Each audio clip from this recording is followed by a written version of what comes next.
सूरज की birthday party के दिन सूरज ने किया घर में बहुत बड़ा हंगामा। लावण्या ने उठाई गन दीपा को देखकर। जी हाँ दोस्तों, आगे बढ़ने से पहले हमारे चैनल को सब्सक्राइब और वीडियो को लाइक कर लेना। सोना यहाँ पर अपने बाबा को नीचे लेकर आती है और कहती है कि देखो बाबा, हमने सारे घर वालों ने मिलकर कितनी सारी अच्छी से तुम्हारी पार्टी के लिए सजावट की है। तुम्हें आपको पसंद तो आई ना? सूरज कहता है कि हाँ मेरा बच्चा, मुझे बहुत पसंद आया और हाँ ये मेरी बर्थडे पार्टी जो होगी वो बहुत खास होगी। पर यहाँ पर सब लोग हैं अनजान के आगे क्या होने वाला है, यहाँ पर हम आगे देखते हैं। जैसे कि यहाँ पर सबके सब बहुत खुश होते हैं, वही दूसरी तरफ दीपा और रूपा दोनों बातें कर रही होती है। रूपा कहती है कि मुझे दादी ने, मतलब वो डॉक्टर साहब है ना, उसके बर्थडे पार्टी पर बुलाया है, क्या मैं जाऊँ? तभी यहाँ पर दीपा कहती है कि हाँ बेटा, पर वहाँ पर जाने के बाद तुम्हें शैतानी नहीं करनी है और हाँ ज़्यादा बोलना नहीं है। तभी यहाँ पर जो लावण्या होती है अपनी पोती के लिए कपड़े भिजवाती है और साथ में कार भी भिजवाती है उसे लाने के लिए। दीपा कहती है कि जाओ बेटा तुम कपड़े चेंज कर लो, पर रूपा कहती है कि माँ आप नहीं आओगी वहाँ पर, चलो ना आप भी। पर दीपा मना कर देती है। दीपा को बहुत बड़े फूलों की कॉन्ट्रैक्ट मतलब मिला होता है घर सजाने के लिए, पर दीपा इस बात से है अनजान कि कौन सा घर है और किसका घर है। जब दीपा के सामने आएगी वो फूलों की कॉन्ट्रैक्ट की सच्चाई, तो दीपा के पैरों तले खिसक जाएगी ज़मीन, क्योंकि दीपा ने जब कसम खाई थी कि इस दहलीज को लांघ कर वो कभी नहीं आएगी, आखिरकार तकदीर उसे वही लेकर आती है जहाँ से वो कई साल पहले लौट चुकी थी। अब चलिए आगे देखते हैं। यहाँ पर सूरज तो काफ़ी खुश होता है, तभी रूपा की आवाज़ आती है। वो डॉक्टर साहब कह के उन्हें आवाज़ देती है। तभी सूरज की नज़र रूपा पर पड़ती है। उसका मासूम चेहरा की तरफ देखता है सूरज और हल्की सी मुस्कुराहट देता है। पर जैसे ही वो रूपा के हाथ में गुलाब के फूल देखता है, उसे दीपा की याद आने लगती है। दूसरी तरफ यहाँ पर दीपा कुछ लोगों के साथ गाड़ी में आती है और घर की तरफ देखते ही वो घबरा जाती है, उसकी सांसें फूलने लगती है। दीपा यहाँ से ही पलट जाना चाहती है, पर वो एक आदमी होता है दीपा के साथ, कहता है कि मैडम हमने आपके साथ कॉन्ट्रैक्ट किया है घर सजाने के लिए, बर्थडे पार्टी है यहाँ पर, क्या आप अंदर नहीं आओगी? दीपा कहती है कि नहीं। दीपा को अपना अतीत याद आने लगता है और दीपा सोचती है कि नहीं, मुझे कभी भी इस घर में नहीं जाना है, क्योंकि इस घर से मुझे बेइज्जती करके निकाला गया है और मैंने कसम खाई थी कि इस घर की दहलीज मैं कभी लांघूंगी नहीं, तो मैं नहीं आऊँगी। पर जो कॉन्ट्रैक्ट जिसने लिया होता है दीपा से, वो आदमी कहता है कि नहीं मैडम, आपको आना ही चाहिए, क्योंकि आपके हाथ की सजावट ही चाहिए उन लोगों को, तो आपको ये काम पूरा करना ही होगा। आप ऐसे आधे में काम छोड़कर नहीं जा सकती और शायद हमें पैसे भी नहीं मिल सकते। दीपा मजबूरी में कहती है कि हाँ मैं आऊँगी, पर मैं अंदर नहीं आऊँगी, मतलब बाहर की ही सजावट करूँगी, आप जो है वो कर लेना अंदर की। तभी वो आदमी कहता है कि मैडम हम देख लेंगे बात की बात, यहाँ पर आप अभी तो चलिए। तभी दीपा जाने के लिए तैयार हो जाती है और कहती है कि माता रानी आपने यही तकदीर में मेरे लिए। दीपा अपनी मजबूरी के साथ अंदर तो चली जाती है, पर बाहर की सजावट करने के बाद वो बताती है कि जैसे मैंने बाहर सजावट की है आप वैसे ही अंदर कर देना, ये देख देख कर। वो आदमी हाँ कहता है कि हाँ मैडम हम वैसे ही करेंगे। तभी रूपा ने जो फूल दिए होते हैं वो मिशिका छीन लेती है सूरज के हाथ से और कहती है कि देखो ये तुम्हारे हाथ में बहुत अच्छा लगेगा, जो मैं मार्केट से लाई हूँ। सूरज कहता है कि हाँ ये मार्केट से तुम लाई हो मुझे भी पता है, पर जिस आदमी के पास पैसे होते हैं ना, वो ये इससे अच्छे भी गुच्छे फूलों का गुलदस्ता खरीद सकता है और अपना घर सजा सकता है। पर जो हाथ से बनाया होता है ना, उसकी बात अलग ही होती है, उसमें प्यार और अपनापन छुपा होता है। मैंने पहले भी कहा था कि घर में आओगी तो तुम अपना मुंह चुप रखोगी, पर तुमने अब मेरी बात सुनी नहीं होगी अच्छे से। तभी यहाँ पर जो उर्मी होती है वो कहती है कि ये क्यों फालतू की बातें करते रहते हैं हमेशा। तभी यहाँ पर जो रूपा होती है वो कहती है कि डॉक्टर साहब ये क्या है बड़ा सा, ये वो बजाने वाला होता है ना, इसका नाम तो मुझे पता नहीं है। उसे वो मतलब यहाँ पर उर्मी उसकी बेइज्जती करती है, कहती है कि देखो ना सोना, तुम्हारी दोस्त कैसी है, तुम्हें तो ऐसी दोस्त बनानी चाहिए थी जो तुम्हारे लेवल तक आ सके। तभी यहाँ पर जो सूरज होता है वो उर्मी को चुप करवाता है और कहता है कि शट अप, ऐसी बातें बच्चों के सामने नहीं करनी चाहिए और ना ही मैं मेरे बच्ची को ऐसी परवरिश देती हूँ छोटे और बड़े की। सूरज का चाचा जी देख लेता है रूपा को यहाँ पर और रूपा से कहता है कि चलो बेटा अंदर चलो, तुम घर की बड़ी बहू हो और तुम बाहर क्यों कर रही हो? यहाँ पर दीपा कहती है कि नहीं चाचा जी, मैं आपके आगे हाथ जोड़ती हूँ, मुझे अंदर मत लेकर जाओ, क्योंकि मेरे लिए वो सही नहीं होगा। दीपा बाहर से झाँक कर देखती है तो यहाँ पर सूरज और सूरज का परिवार काफ़ी खुश नज़र आता है। वो यहाँ पर जन्मदिन की बधाई देती है दूर से ही सूरज को। कहती है कि तुम खुश रहना सूरज, हमेशा खुश रहना अपने परिवार के साथ। लावण्या की नज़र दीपा पर पड़ते ही वो लावण्या घबरा जाती है। कहीं यहाँ पर सूरज ने दीपा को यहाँ पर देख लिया तो वो घर में बहुत बड़ा हंगामा करेगा और बर्थडे पार्टी पूरी ख़त्म हो जाएगी। तभी यहाँ पर केक काटने का टाइम हो जाता है। वो अपने पति को बताती है कि वहाँ पर दीपा है और सूरज की नज़र दीपा पर नहीं पड़नी चाहिए, क्योंकि दीपा को मैंने ही फूलों का कॉन्ट्रैक्ट दिया था। कि दीपा को पता नहीं है कि हमारे ही घर का तो वो कॉन्ट्रैक्ट था, बल्कि अब उसे पता चला होगा तो यहाँ पर आई है। तभी यहाँ पर रूपा अपनी माँ को देखकर उसके पास भागकर आती है। दीपा कहती है कि मैंने तुझे क्या कहा था कि किसी के सामने मुझे माँ कहकर मत बुलाना। तभी यहाँ पर दीपा जो होती है, यहाँ पर सबकी नज़र जो दीपा पर पड़ने वाली होती है। तभी यहाँ पर एक घर में शॉर्ट सर्किट हो जाता है और गिफ्ट जो रखे होते हैं वो जलने लगते हैं। जैसे ही यहाँ पर सोना की नज़र दीपा पर पड़ती है, वो फुल माँ कहकर पुकारती है। सोना गिरने ही वाली होती है पर दीपा उसे संभाल लेती है। तभी यहाँ पर लावण्या जो होती है रूपा को दूसरी तरफ ले जाती है और कहती है कि देख बेटा, हम खेल खेल रहे हैं और तुम्हें किसी भी बताना नहीं कि तुम्हारी माँ कौन है। और यहाँ पर जैसे तैसे सूरज जो होता है वो आग बुझाने की कोशिश करता है। मतलब पूरी बर्थडे पार्टी यहाँ पर ख़त्म हो जाती है।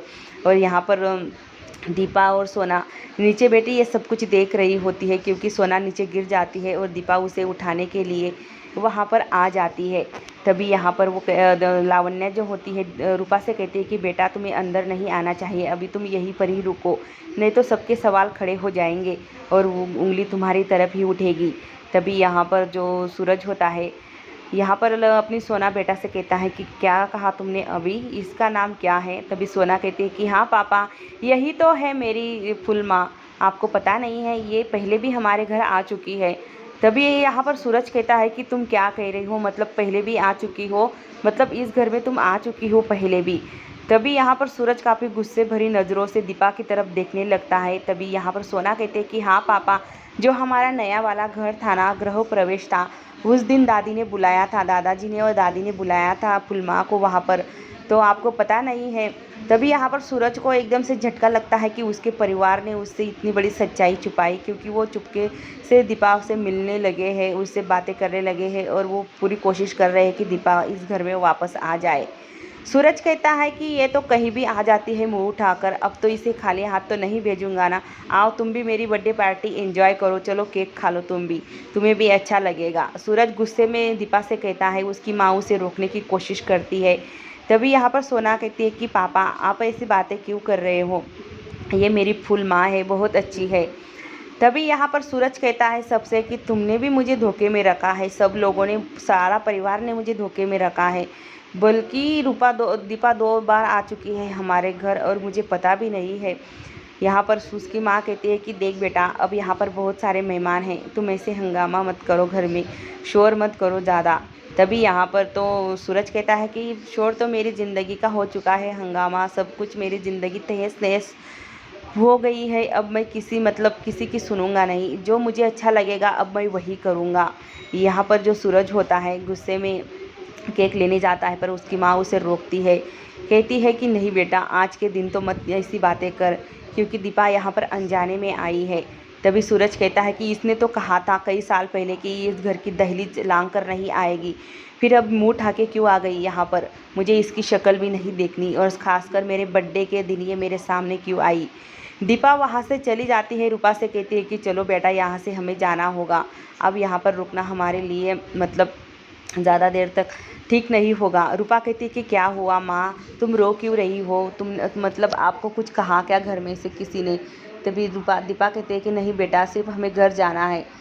यहाँ पर सूरज अपने रूम में आता है और अपने कपड़े और अपनी मतलब अपनी बेटी के कपड़े पैक करने लगता है और कहता है कि अब मैं हमेशा हमेशा के लिए इस घर को छोड़ के जा रहा हूँ। माँ, आपको पहले भी मैंने बताया था कि आपने दीपा की साइड लेने की कोशिश की या उसे इस घर में लाने की कोशिश की तो मैं और मेरी बेटी हमेशा के लिए इस घर को छोड़कर चले जाएंगे, फिर भी आपने मेरी बात नहीं सुनी, क्योंकि मुझसे ज़्यादा आपको वो दीपा प्यारी है, तो रखो उसको अपने पास। मैं जा रहा हूँ अपने सोना को लेकर अपने साथ। उसकी माँ उसे रोकने की कोशिश करती है और कहती है कि तू इतनी छोटी सी बात का इतना बतंगड़ क्यों बनाता है सूरज हर बार। सूरज कहता है कि माँ आपने मुझे धोखे में रखा है और सारा परिवार ने मुझे पागल बना कर रखा है। तुम लोगों की वजह से मैं पागल हो जाऊंगा बहुत ही जल्द, देख लेना तुम, नहीं तो मैं कुछ कर बैठूंगा। आपने सबने मुझे धोखे में रखा है। और वो सूरज बार बार चिल्लाता है, इतना चिल्लाता है सारा घर सर पर उठा लेता है। और यहाँ पर सोना के कपड़े पैक करने लगता है। उसकी माँ उसके हाथ से कपड़े छीनती है और कहती है कि नहीं बेटा, तुम हमारी सोना को हमसे दूर नहीं लेकर जा सकते और तुम भी नहीं जा सकते। मतलब हम तुम्हें बताना चाहते थे पर हम बता नहीं सके, क्योंकि हमें माफ़ कर दो, हमसे गलती हुई है तो तुम एक बार तो हमें माफ़ कर सकते हो ना। यहाँ पर सूरज कहता है कि मैं किसी को माफ़ नहीं करूँगा और ना ही किसी के मैं लिए अब यहाँ पर रुकूँगा।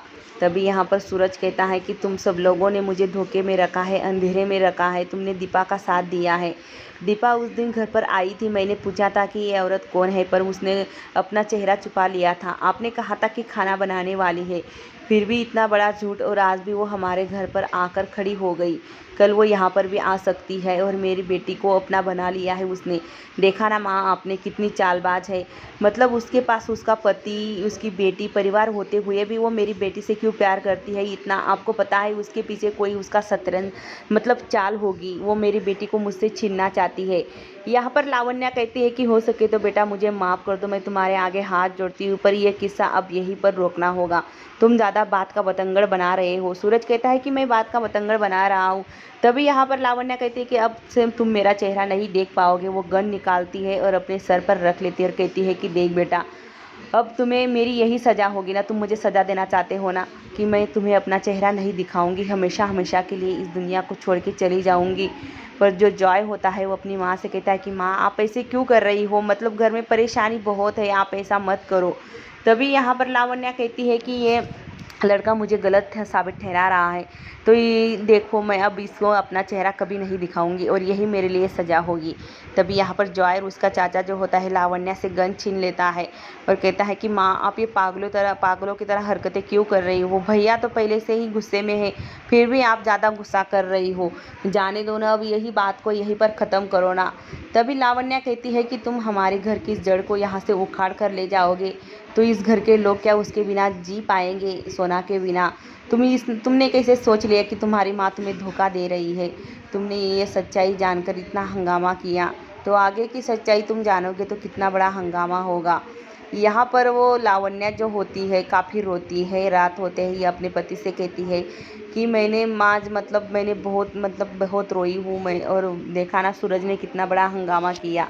तभी यहाँ पर उसका पति उससे कहता है कि हम बाकी की सच्चाई कितने दिन तक छुपा कर रखेंगे, कभी ना कभी तो आएगी। तभी यहाँ पर जो सूरज का चाचा होता है वो कहता है कि मुझे आपसे एक बात कहनी है रूपा के बारे में। तभी लावण्या कहती कि क्या हुआ रूपा को, आप रूपा के बारे में क्या बात करने आए हो इतनी रात को। तभी वहाँ पर वो कहता है कि मुझे जानना है कि रूपा क्या दीपा और सूरज की बेटी है। तभी यहाँ पर वो लावण्या कहती है कि हाँ ये बिल्कुल सच है कि दीपा की बेटी है।